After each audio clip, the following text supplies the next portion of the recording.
I am actually the founder of the Opportunity Guides. So before I tell you about the Opportunity Guides, I'm going to tell you what we're talking about.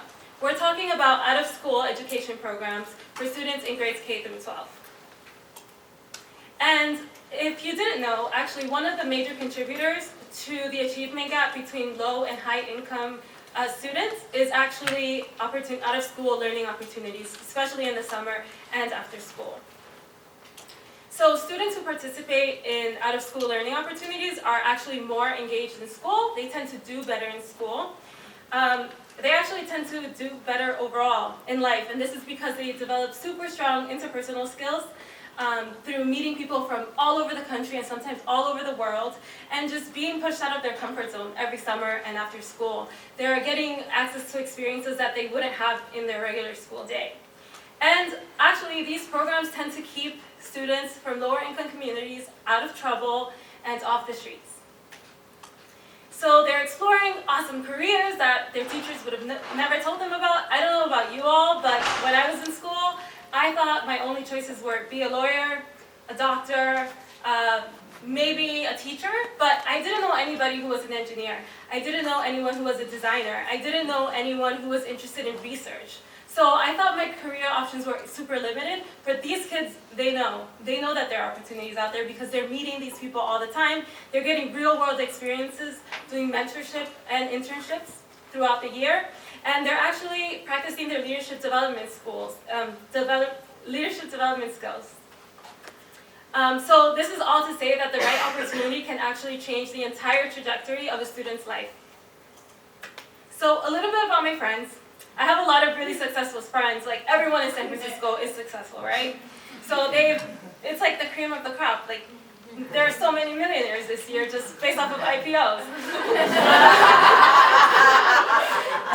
But I will tell you that a lot of my friends, especially those that come from lower income backgrounds or from not the best neighborhoods in the country, they all attribute their success to a program that they got to be a part of that was not a school program. So either something in the summer that inspired them to pursue a different career that they had never heard about, or a program that helped them get into a school that they wouldn't have had access to because they couldn't pay for it. So like a private school or a charter school.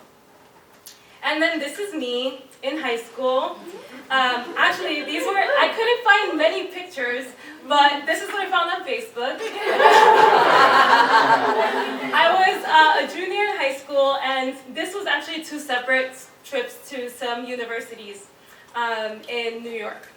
So I'm like a first generation American, Dominican American.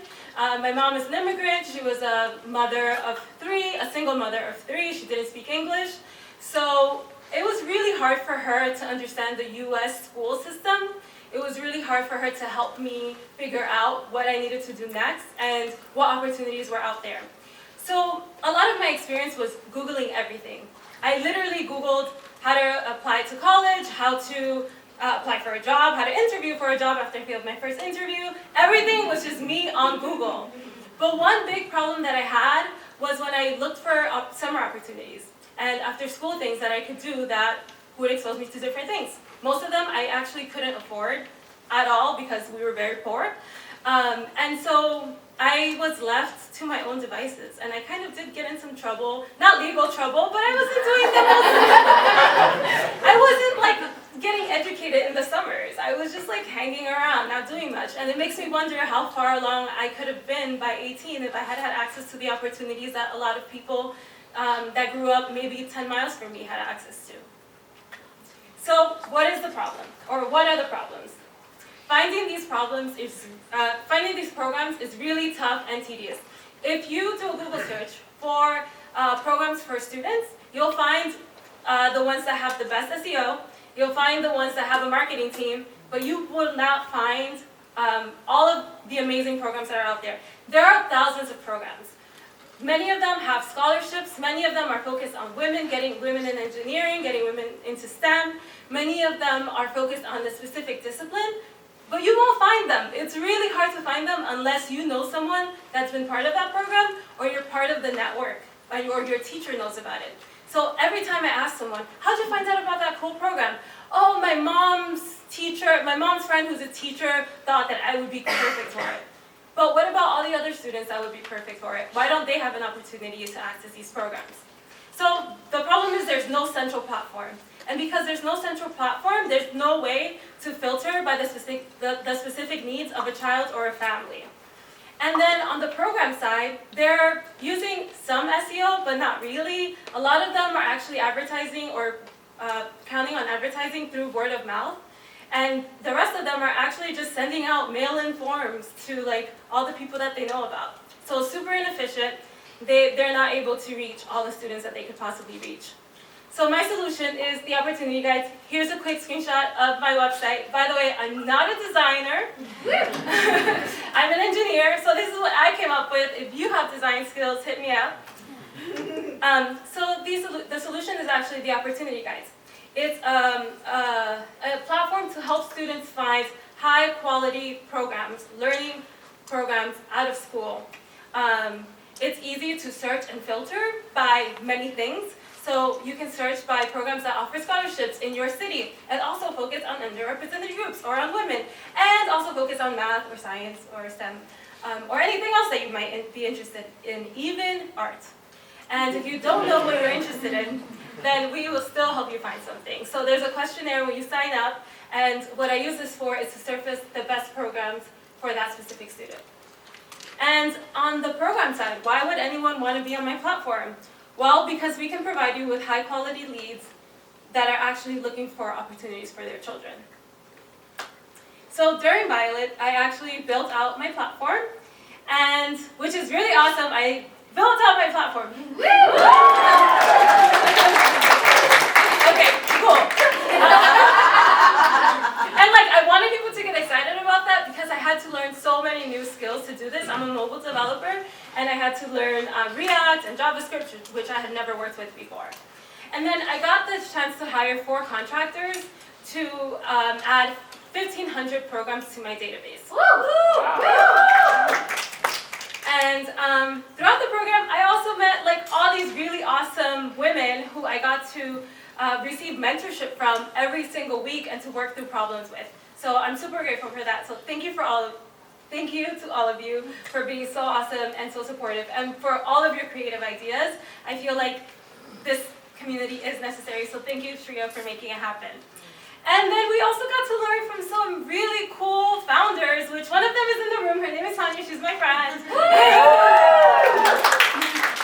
They came in and shared their stories about fundraising, about building a company, hiring and firing, and it was just really eye-opening and really changed my perspective on what it's like to actually found a company. And then for future plans. So I am planning to launch in September with over 2,000 programs, so I'm still in the process of adding programs to my database. I'm also working on getting the word out, so if you know any teachers, any counselors, any parent groups that I should be a part of, anyone I should reach out to and connect with, let me know. I'm also hoping to launch my bi-weekly newsletter in September. And I'm also working on getting partnerships. And I put expand here. I'm not sure if I want to expand to college, but right now I'm focused on grades K through 12. So thank you, everyone. This is where you can find me on all these social media platforms. You can feel free to email me. And if you want to check out the Opportunity Guides, it hasn't launched officially, but you can still check it out. A preview of it, because the official database is not in there. But thank you all.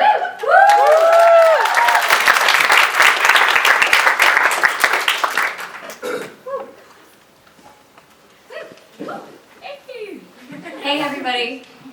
Hello. I'm gonna lower this thing a little.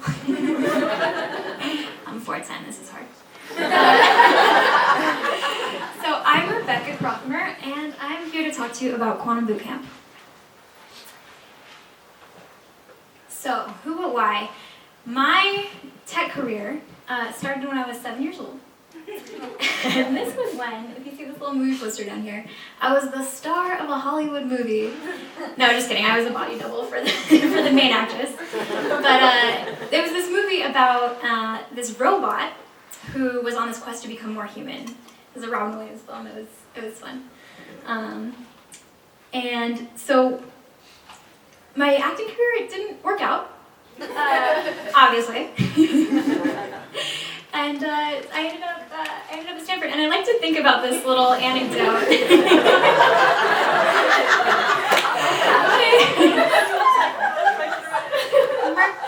I like to think about this anecdote because while I was at Stanford, I studied AI, I studied symbolic systems, and I became really obsessed with the idea of consciousness and what we're building when it comes to AI. So essentially bringing humanity to AI.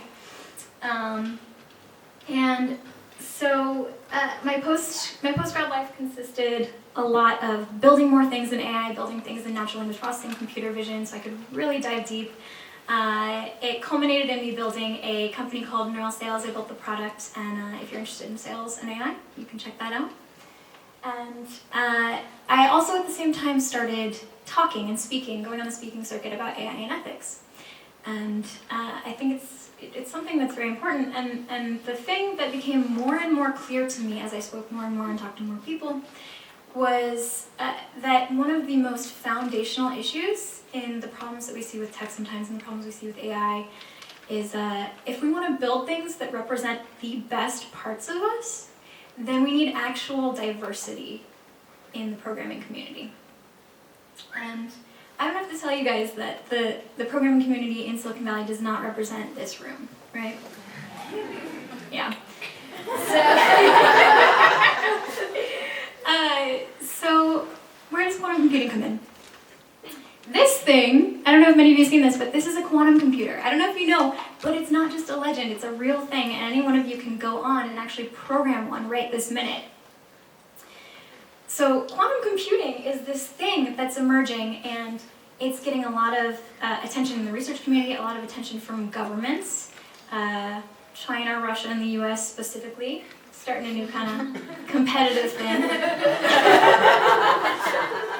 So China's invested billions in it. The European Union has as well.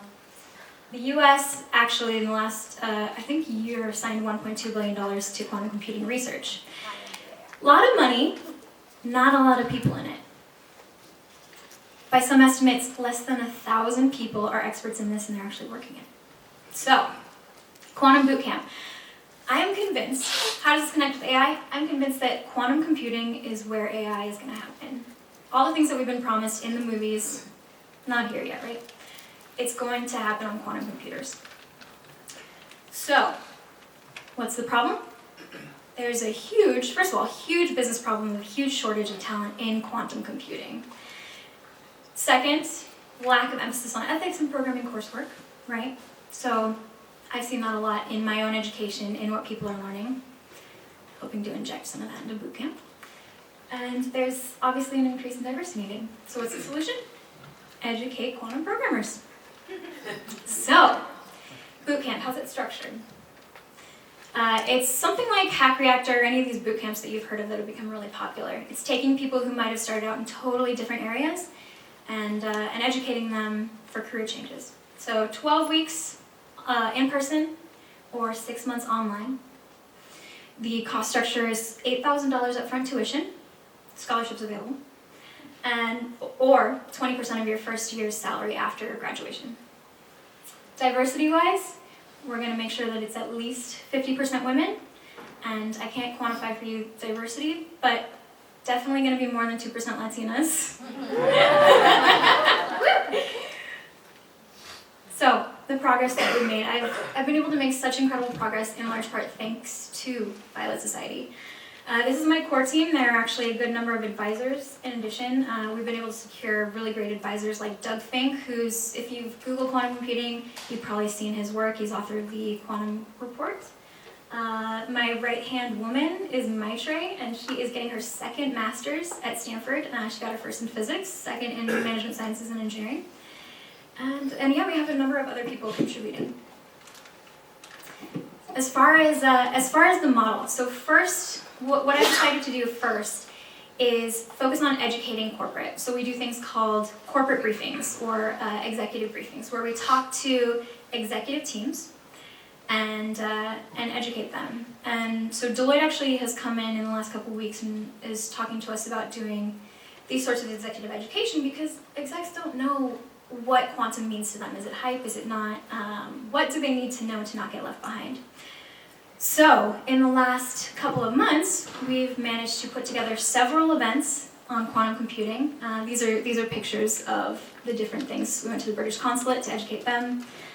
This is a great avenue because one, instant revenue that we can use to fund the actual boot camp used for scholarships. Two, it's demand generation. And we've also made great progress in coursework. So starting with the coursework in executive education, these are a few sort of screen caps from the thought leadership we've been doing, as well as a few screenshots from our curriculum. So a couple chapters of what we've done. We're going to introduce our first cohort at the end of September. And yeah, I want to thank Violet for everything. Being able to sit down with these incredible women. Thank you, Shreya. Thank you, everybody. Has what's made me been able to make this kind of progress. And I've done the startup thing before. I've been part of the Voice Club, and this stuff is hard for anybody. So being inspired by all these women every week has been incredible. As far as asks, we're closing our 750K seed round. There's there's a little bit of room left in case you're interested or know someone who might be interested. Please let me know. And if you ever want to just talk about quantum computing or AI and ethics, just give me a call. Thank you.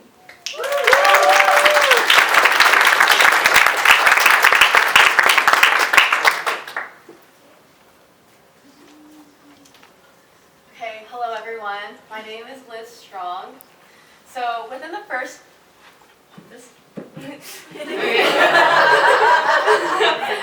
So within the first 10 minutes of knowing me, most people realize this. I love Cardi B so much. So much.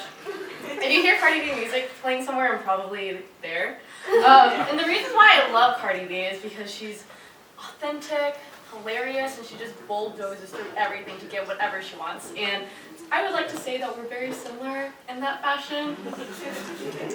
Another person that both me and Cardi B genuinely respect and genuinely like is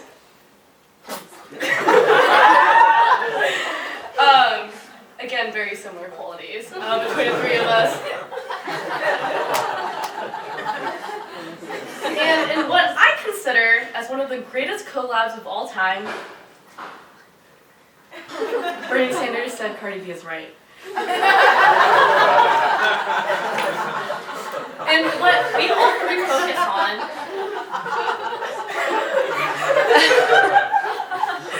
and what all three of us focus on is whether or not current infrastructure is failing us right now, and if it can be improved upon.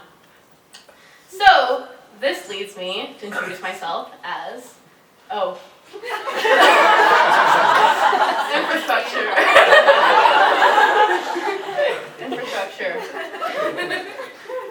So, I'm Liz Strong. I'm co-founder and CEO of Upway, and we're building AWS of drones. So, who here likes Kanye West? Okay, who's a huge fan of Kanye West? Okay, Biddy, what song is this?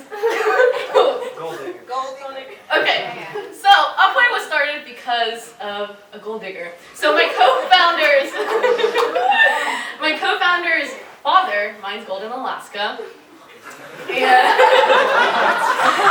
all my Violet girls know this crazy story about like him having a stalker and always getting murdered, like the second time. So this is a Maruka. It's an excavator to mine gold. They cost about $100K, and his father has several of these, and he wanted surveillance on them in these very remote parts of Alaska, 500 miles away from like civilization's village of 20 people. So he's like, son, like I really want this, and none of the drone companies are willing to give me a quote, so I would like this. And we're like, okay, let's start, and then we're like, wait, this is really expensive. We don't have money. But that initially got us started into building Upway. Hold on, I don't know what the next slide is, so I'm gonna take it. Okay. So, currently, drones